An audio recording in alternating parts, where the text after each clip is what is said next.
ভালো লেবার সেদিন ঢালাই করলাম, না না ঢালাই হবে। ওই দেখো খুব ওপরে কাজ চলছে, দেখা যাচ্ছে না, বিশাল রোদ।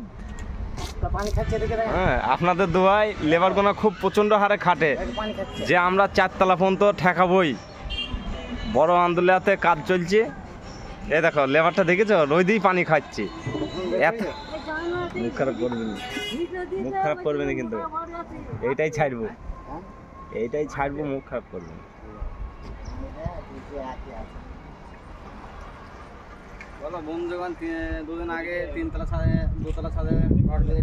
দেখো সব পুরো ঢালাই চলছে, এখানে সব কমপ্লিট হয়ে গেছে, সব আবার চালু হয়ে যাবে। 1 সপ্তাহের মধ্যে 3 তলা সেন্টারিং আরম্ভ হবে।